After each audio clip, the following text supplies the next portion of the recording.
minute, monsieur le bourgmestre, que je change une appellation. On est votre.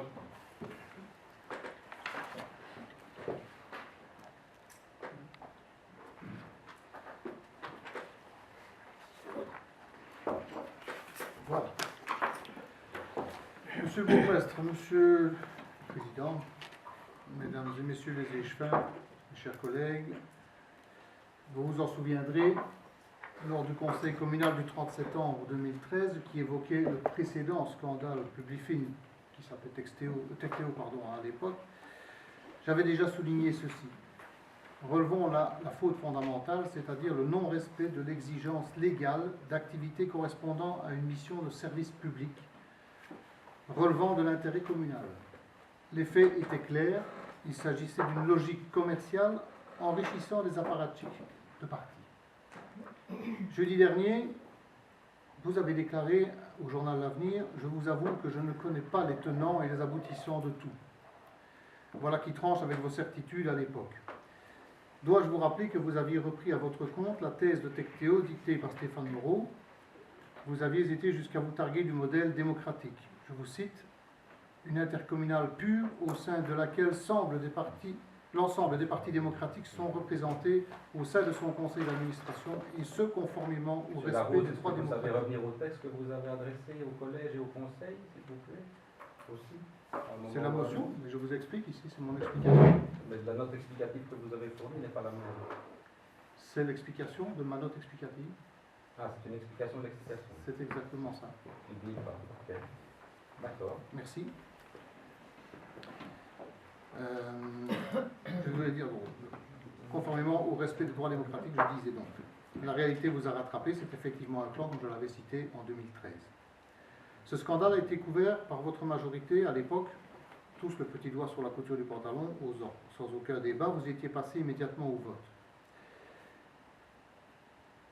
Notre président avait signalé dès la fin de la séance que tant que les partis traditionnels qualifieront de populisme les revendications citoyennes plutôt qu'y répondre effectivement et provoqueront ipso facto l'intensification du mépris croissant de la population envers leurs marionnettes qui encombrent les rouages de l'État inexorablement, ils scellent leur sort et deviennent d'eux-mêmes le problème à traiter. C'est un phénomène de fin de régime. Aujourd'hui, le scandale lié à ce qui est au départ ne devait être qu'un réseau d'intercommunal est maintenant d'une amplitude telle qu'il s'est affranchi de tout véritable contrôle, au point que tous les partis traditionnels y ont envoyé plusieurs de leurs apparatchiks de sorte qu'ils mangent tous au même râtelier. Cette dérive clientéliste est une forme de corruption particulièrement antidémocratique puisqu'elle perdure au détriment du citoyen. Une de vos proches est elle-même impliquée. Quels sont les montants perçus dans le cadre du groupe Publifin par l'ex-bourgmestre par l'ex-bourgmestre de la commune. Je veux croire que l'égard aux proximités réelles entre vous, vous veillerez à informer le conseil communal sur ce point. Je suggère que nous l'invitions à venir dans le conseil communal afin de nous expliquer les tenants et les aboutissants que vous dites ne pas connaître. Il est grand temps que notre intercommunal cesse de tout tolérer de ce groupe industriel. En principe, l'objectif d'une intercommunale est de mutualiser les investissements dans l'intérêt du citoyen. Les profits devraient servir à réduire la facture du gaz et de l'électricité en faveur des habitants de Traux notamment. Tout ceci m'amène à vous soumettre la motion suivante. La question. Au rôle de la bourgmestre précédente qui exerce les fonctions d'administratrice et de membre du comité exécutif de Publifin, étant également administratrice au sein de Netis, qui d'ailleurs est un mandat non déclaré à la Cour des comptes en 2015. Ensuite, à la position du collège face au scandale actuel, y compris à l'égard de cette dernière, quant à la gestion Publifin ex Texteo, dont vous nous vantiez les mérites dans votre déclaration du 30 septembre 2013, vous félicitant même du vote du dit conseil à plusieurs reprises en approbation des comptes et fusions proposées par Texteo. Ce comportement constituant une certaine complicité à l'instauration de ce système. Ensuite, aux mesures à prendre, en manière telle que la législation relative aux intercommunales ne soit plus détournée de ses fins par un groupe industriel à la solde des à la solde des partis traditionnels, à moins que ce soit l'inverse, et que, comme il se doit, les sommes dégagées par son activité soient enfin affectées à la réduction du prix du gaz et de l'électricité en faveur des habitants de Traux, entre autres consommateurs. Enfin, la motion relative à l'impact qu'a plus que probablement le scandale Publifin sur les finances communales de Traux.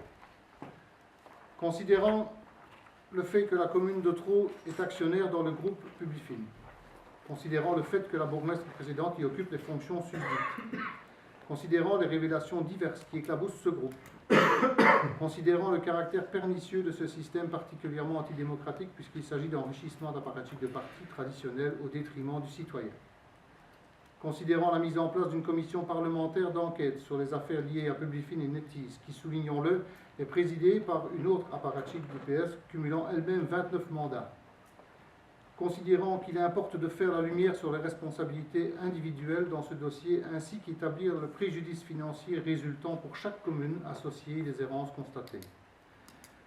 Considérant enfin qu'une motion analogue a été adoptée à l'unanimité au Conseil communal d'Herstal en date du 30 janvier 2017, et que l'on n'aperçoit pas de motif légitime de voir la majorité mayorale de Traux s'opposer à de telles mesures en de si graves circonstances.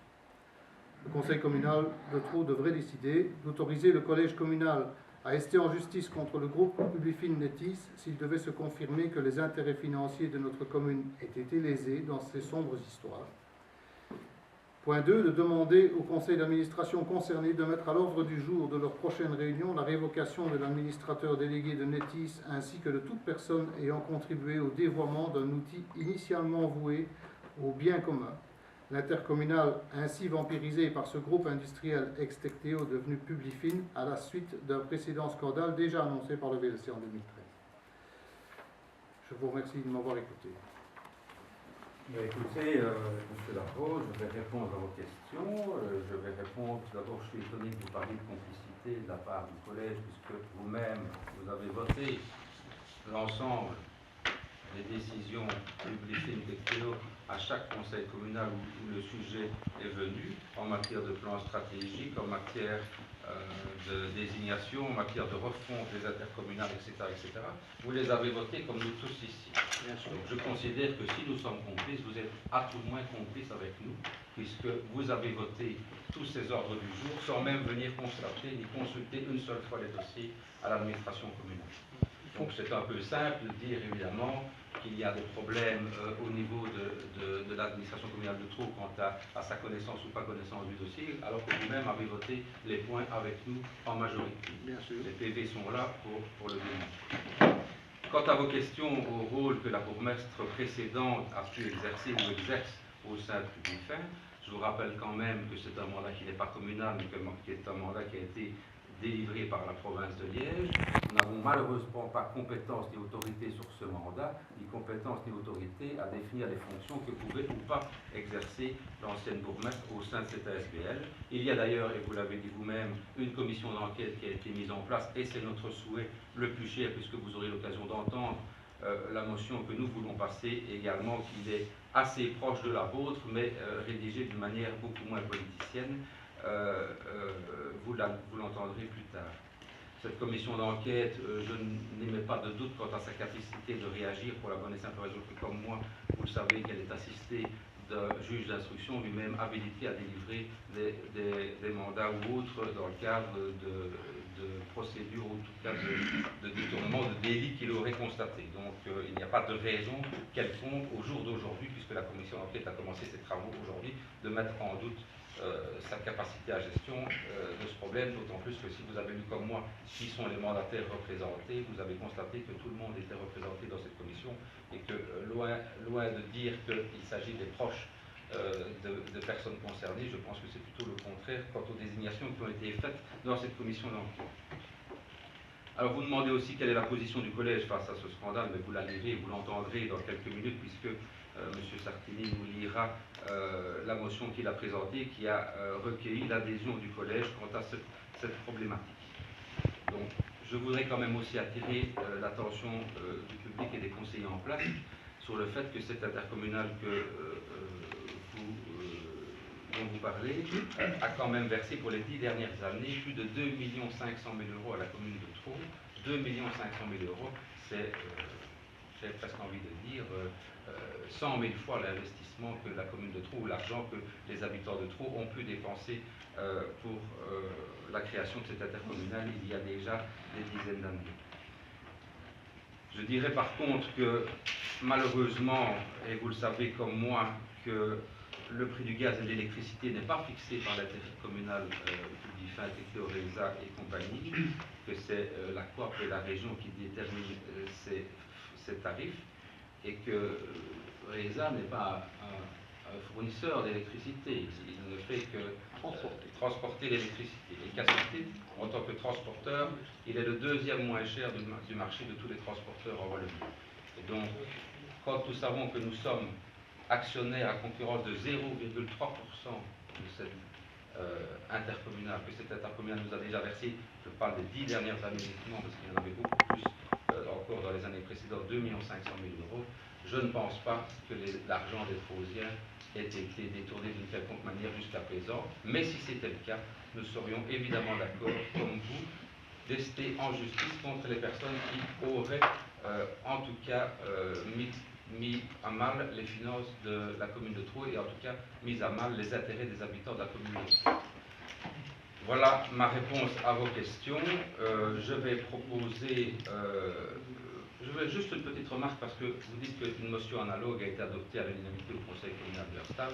C'est évidemment archi faux, parce que la motion du Conseil communal de Herstal que j'ai sous les yeux ne correspond pas du tout à celle que vous avez passée. Il ne s'agit pas du tout d'une motion analogue et elle ne correspond pas à celle que vous avez proposée, mais peut-être un peu plus à celle que vous allez entendre maintenant. Voilà. Je ne sais pas si quelqu'un veut s'exprimer. Je pense que le groupe MR avait... quelqu'un d'autre. La parole est ouverte. Maintenant, je voulais simplement être clair par rapport à la position de la section locale mouvement réformateur de Trou sur les événements en cours. La section locale du mouvement réformateur de Trou a été interpellée, comme de nombreux citoyens, par les récents événements abondamment relatés dans la presse et qui concernent certaines pratiques en usage de la société intercommunale à caractère public. Nous déplorons évidemment cet état de fait qui jette le discrédit sur la classe politique et en particulier sur les mandataires locaux qui exercent leurs fonctions avec la plus grande probité, le plus grand souhait et la plus grande honnêteté. Cependant, la section locale du mouvement réformateur de Trou n'a pas l'expertise juridique et technique pour porter péremptoirement un quelconque jugement de valeur sur les montages complexes de ces sociétés, sur l'opportunité de ceux-ci et sur les impacts envers notre commune et ses habitants. Par contre, il est clairement évident que nous appuyons sans réserve la commission d'enquête parlementaire mise en place par le gouvernement wallon, chargée de faire toute la lumière sur cette affaire. Et au besoin, nous y apporterons tout élément de nature à aider la commission dans son travail qui serait porté à notre connaissance. Il est également très clair que suite à cette enquête, s'il devait apparaître des éléments qui démontreraient un préjudice financier au dépens de la commune de Trou et de la commune de Sud-Bourg-Prince, nous donnerons mandat en temps opportun au collège communal afin d'ester en justice et obtenir réparation. Enfin, dans le cadre de la tripartite mise en place lors de cette mandature, il est important de rappeler que la section locale du mouvement réformateur de Trou s'en tient strictement à la gestion communale et laissera à la justice le soin de se prononcer sur un éventuel volet judiciaire et toutes les conséquences qui découleront des poursuites entamées. Voilà, merci de m'avoir écouté. Quelqu'un d'autre? Monsieur Laroche, est-ce que vous voulez que nous lisions la motion de M. Sartini et que nous procédions au vote de votre motion et de celle de M. Sartini après? Ou est-ce que vous voulez que nous votions sur la vôtre d'abord et puis que nous discutions de celle de M. Sartini? Parce que je pense que vous l'avez lu peut-être probablement et il y a certainement des points qui vont vous agréer dans la motion rédigée par M. Sartini. Oui, et d'autres moins. Mais... C'est à vous de le dire, si vous voulez que on vote sur le point maintenant ou si on met celle de M. Sartini et on vote après. Oui, je suis d'accord qu'on vote, comme ça on ne fera pas d'amalgame et on verra les motions ensemble qui se rejoignent sur un point en tout cas. Ok, d'accord. Est-ce que... Oui. Je voudrais juste dire par rapport à la... je ne parle pas du ton, de la manière avec laquelle a été rédigée la motion qui moi, pour moi, justifie déjà que je voterai contre. Mais par rapport aux deux points dans les décisions proposées, donc le premier point d'autoriser le collège communal à rester en justice, je pense que ça va se retrouver. Et je trouve que ça, c'est une question que je considère comme juste. Oui. Je trouve qu'il est juste de demander ça. Si effectivement, à l'issue de la commission d'enquête, ça va être dit, il y a des choses illégales qui soient passées, que ce soit dans les mandats les cumuls de mandats, les rémunérations, ou tout simplement dans la façon avec laquelle la société a été montée, bon ben voilà, donc décider de décider en justice, et d'ailleurs nous le mettons dans la motion qui va venir après. Donc je trouve ça juste. Pour le deuxième point, demander aussi à concernés de mettre à l'ordre du jour de leur prochaine réunion la révocation d'administrateurs délégués de NITIS. Je pense que vous n'avez pas encore, et je crois qu'il faut le faire, n'avez pas encore été voir ce qui se passe dans la structure de cette société. Donc, il va y avoir un conseil d'administration, et donc il y a eu un conseil d'administration, il va encore y avoir des conseils d'administration, et il y a une assemblée générale qui est prévue à Publifil, pas à NITIS. Non. Donc, je crois que le travail que nous avons à faire, et moi j'ai demandé voir quelle allait être la liberté de vote des délégués, parce qu'il y a 5 délégués ici autour de la table qui sont à cette assemblée générale. Quelle va être la position? Je pense que les délégués doivent se renseigner. Parce que ce que vous demandez là, je ne parle pas de la tonalité, hein, je vais vous donner mon point de vue, mais ce que vous demandez là n'est pas faisable. Ce n'est pas faisable. Si à l'Assemblée générale de Publifil, le 30 mars, vous demandez la démission ou la révocation, ou les délégués demandent la révocation, ils ne l'obtiendront pas tout simplement parce qu'il ne s'agit pas de la révocation des administrateurs de NITIS. Donc il faut, avant de se lancer dans cette Assemblée générale, je parle ici pour les 5 délégués, dont notre mission est d'essayer de préserver au mieux les intérêts de notre commune. C'est ça, hein, notre mission, mais c'est d'abord de comprendre le fonctionnement. Dans quoi est-ce que nous allons aller quand nous allons aller le 30 mars. Voilà. En tout cas, pour ma part, c'est à ça que je m'appelle, c'est parce que je suis un des délégués, on est plusieurs ici autour de la table. C'est de pouvoir y aller, mais ça, notre bourgmestre vient de le dire, de pouvoir y aller avec une parole franche. Voilà, de pouvoir y aller avec une parole franche, mais il faut d'abord comprendre. Donc ce deuxième point, c'est pas possible.